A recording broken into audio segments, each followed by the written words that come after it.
पनडुब्बी या फिर कहें सबमरीन, एक ऐसा जहाज जो महीनों तक पानी के अंदर कहीं गायब रहता है।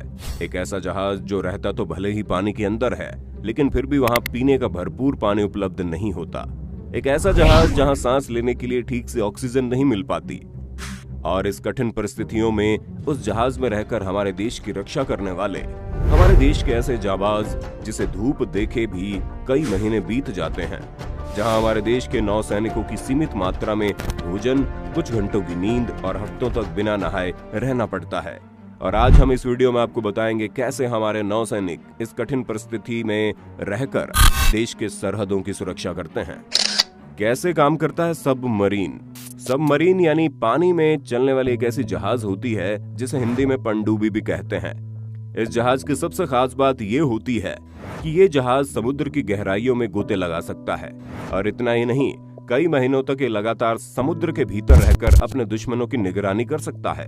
पनडुब्बियों को इतना मजबूत बनाया जाता है कि ये पानी के भीतर लाखों टन के पानी के दबाव को सहन कर पाए। यही वजह है कि कुछ पनडुब्बियां समुद्र के भीतर 300 मीटर से भी अधिक गहराई तक जा सकती है। पूरी दुनिया में पहली बार साल 1602 में एक डच वैज्ञानिक ने पनडुब्बी का आविष्कार किया था। ये पनडुब्बी लकड़ी की बनी हुई थी, जिसके ऊपरी भाग को चमड़े से कवर किया गया। उस वैज्ञानिक ने कभी नहीं सोचा था कि उसके इस आविष्कार का प्रयोग पूरी दुनिया में युद्धों के लिए किया जाएगा। इसके बाद साल 1775 में दुनिया की सबसे पहली नौसैनिक पनडुब्बी बनकर तैयार की गई, जिसे अमेरिका ने तैयार किया। यह पनडुब्बी पारदर्शी थी, जिसकी वजह से नौसैनिक इन पनडुब्बियों का उपयोग युद्ध में करने लगे। शुरुआत में चप्पू से चलने वाली पनडुब्बी, उसके बाद डीजल, और साल 1950 तक आते आते इन सभी की जगह परमाणु ऊर्जा से चलने वाली पनडुब्बियों ने ले लिया। परमाणु ऊर्जा के विकास ने गजब की क्रांति ला दी थी। अब पनडुब्बियों को चलाने के लिए हवा की कोई जरूरत नहीं थी। पनडुब्बी पानी के अंदर ही अपनी हवा की सारी जरूरतों को पूरा कर सकता है। और आज विज्ञान के क्षेत्र में इतनी तरक्की के बाद वैज्ञानिकों ने समुद्री जल से ऑक्सीजन ग्रहण करने वाली पनडुब्बियों का भी निर्माण कर लिया है। यही वजह है कि अब पनडुब्बियां कई सप्ताह ही नहीं, बल्कि कई महीनों तक पानी के अंदर रहने की क्षमता रखती है।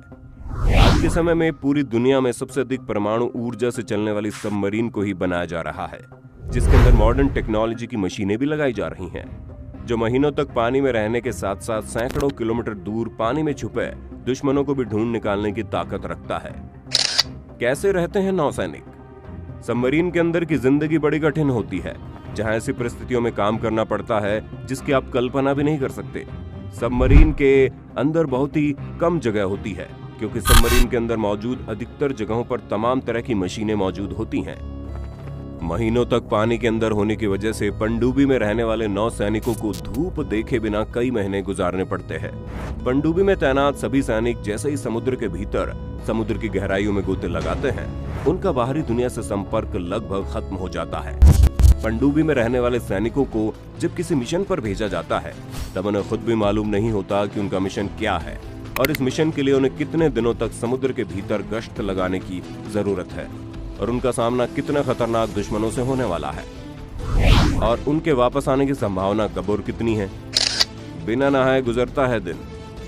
पनडुब्बी के अंदर रहने वाले सैनिकों को हफ्तों तक बिना नहाए ही रहना पड़ता है, और कई बार तो 15 से 20 दिन बिना नहाए ही निकालने पड़ते हैं।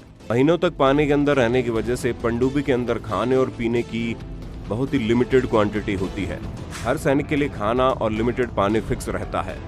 बिना नहाए रहने से सैनिकों को कोई समस्या ना हो, इसके लिए पनडुब्बी में रहने वाले सैनिकों को एक खास तरह का कपड़ा दिया जाता है। ये कपड़ा नॉर्मल कपड़ों से अलग होता है, जिस पर एक खास तरह की केमिकल लगी होती है, जिसे पनडुब्बी में रहने वाले सैनिक हफ्तों तक लगातार पहन सकते हैं। और कपड़ों में प्रयोग होने वाले केमिकल उन्हें बैक्टीरिया से दूर रखते हैं। पनडुब्बी के अंदर मौजूद सैनिकों में, चाहे वो सैनिकों का हेड हो या फिर नॉर्मल सैनिक, इन सभी का ड्रेस बिल्कुल एक जैसा ही होता है। सीमित मात्रा में खाना। पनडुब्बी के अंदर रहने वाले सैनिकों को मिलने वाले खाने की बात करें तो उन्हें बहुत ही लिमिटेड क्वांटिटी में खाना मिलता है, और इतना ही नहीं, उन्हें खाने के लिए समय भी बहुत लिमिटेड ही मिलता है। पनडुब्बी में रहने वाले सैनिकों को बिना तड़के की दाल, रोटी, चावल और बहुत ही कम मसालों वाली सिंपल सब्जी दी जाती है। कभी कभी ताज़ा खाना न बन पाने की वजह से उन सैनिकों को पहले से ही पैक्ड खाना भी दिया जाता है। पनडुब्बी के अंदर एक छोटी सी रसोई होती है, और खाना बनाते वक्त इस बात का ध्यान रखा जाता है कि खाना बनाने के दौरान कम से कम धुआं उठे, क्योंकि पनडुब्बी के अंदर से धुएं को बाहर निकालना बड़ा मुश्किल काम होता है। पनडुब्बी के अंदर इलेक्ट्रिसिटी के लिए ढेर सारे चार्ज्ड बैटरी मौजूद होते हैं। इसी वजह से रसोई का काम भी बहुत सावधानी से करना पड़ता है। अगर गलती से भी कोई चिंगारी भड़की तो वह चिंगारी पूरी पनडुब्बी को ही एक आग का गोला बना देगी। पनडुब्बी के अंदर बहुत कम जगह होने की वजह से अंदर मौजूद सभी सैनिक एक साथ खाना नहीं खा पाते। खाना खाने के लिए एक छोटी सी जगह मौजूद होती है जहां हर सैनिक बारी बारी जाकर अपना खाना खाता है और सैनिकों को खाने के लिए सिर्फ 12 मिनट ही मिलते हैं। कुछ घंटों की नींद। पनडुब्बी के अंदर मौजूद सैनिकों को सोने के लिए मुश्किल से 3 से 4 घंटे का समय ही मिल पाता है। पनडुब्बी के अंदर तमाम तरह की मशीनें मौजूद होने की वजह से वहां बहुत ही कम जगह बचती है। बहुत छोटी छोटी जगहों पर सैनिकों को सोने के लिए रैक बने होते हैं। एक छोटे से कैबिन में भी उनके 5 से 10 सैनिक सो जाते हैं।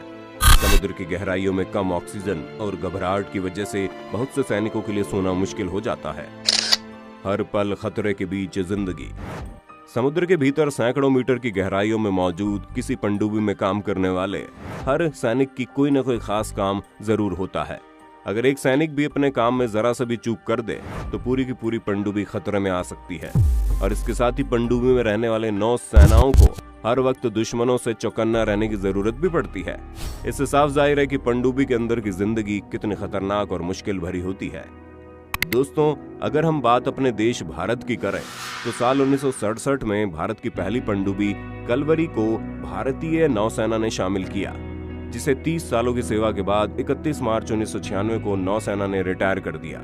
इसके बाद विभिन्न श्रेणियों की बहुत सी पनडुब्बियां नौसेना का हिस्सा बनी। मौजूदा समय में भारत के पास 16 से 17 पनडुब्बियां मौजूद हैं, जिसमें से INS अरिहंत और INS चक्र परमाणु ऊर्जा से चलने वाली पनडुब्बियां हैं। उससे भी बेहतरीन बात यह है कि INS अरिहंत का निर्माण भारत में ही किया गया है। अपना पहला ट्रायल करने के बाद साल 2018 में PM मोदी ने इसे भारतीय नौसेना को सौंप दिया था। INS अरिहंत देश की पहली ऐसी पनडुब्बी है जो पानी, जमीन और हवा तीनों जगहों पर हमला कर सकती है। INS अरिहंत और INS चक्र में दुश्मनों पर हमला करने के लिए परमाणु हथियार भी लगे हुए हैं। आपको जानकर हैरानी होगी कि INS अरिहंत का वजन 6000 टन से भी ज्यादा है, जिसमें 15 मिसाइलें 750 किलोमीटर रेंज की और 3500 किलोमीटर की मारक क्षमता वाले 4 मिसाइल लगे हैं। सबसे ज्यादा पनडुब्बी। आपको जानकर हैरानी होगी कि इस वक्त पूरी दुनिया में सबसे अधिक पनडुब्बी उत्तर कोरिया के पास है। वर्तमान समय में उत्तर कोरिया के पास 83 से ज्यादा पनडुब्बियां मौजूद है। दूसरे नंबर पर आता है चीन, जिसके पास 74 पनडुब्बी है। तीसरे नंबर पर यूनाइटेड स्टेट अमेरिका, जिसके पास 66 पनडुब्बियां हैं। और फिर आता है रूस, जिसके पास 62 पनडुब्बियां मौजूद है। वहीं बात अगर हमारे देश भारत की करें तो मौजूदा समय में भारत के पास 17 पनडुब्बियां ही है। इस लिस्ट में भारत 8वें नंबर पर आता है, लेकिन भारत के पास INS अरिहंत जैसी खतरनाक पनडुब्बी मौजूद है, जिसकी बराबरी कोई नहीं कर सकता। दोस्तों, अगर आप पनडुब्बी और पनडुब्बी में रहने वाले सैनिकों को और अच्छे से जानना चाहते हैं तो कुछ साल पहले बनी बॉलीवुड की बेहतरीन फिल्म द गाजी अटैक को जरूर देखिए, जिसमें पनडुब्बी के अंदर की जिंदगी को, पनडुब्बी के अंदर मौजूद हर एक खतरे को, पनडुब्बी में रहने वाले सैनिकों को किस तरह से दुश्मनों का सामना करना पड़ता है, हर एक चीज को बहुत ही बेहतरीन तरीके से दिखाया गया है। ये वीडियो कैसी लगी आपको? पनडुब्बी में रहने वाले नौसैनिकों की जिंदगी के बारे में आप क्या सोचते हैं? अपनी राय जरूर देना एक देशभक्त होने के नाते। वीडियो अच्छी लगी हो तो लाइक कीजिए, और अगर आपने अभी तक हमारे चैनल को सब्सक्राइब नहीं किया है तो जल्दी से सब्सक्राइब करके बेल आइकन को ऑन कर दीजिए, क्योंकि हम आपके लिए ऐसी ढेर सारी इन्फॉर्मेटिव वीडियोस लाते रहते हैं। मिलते हैं अगली वीडियो में नए टॉपिक के साथ।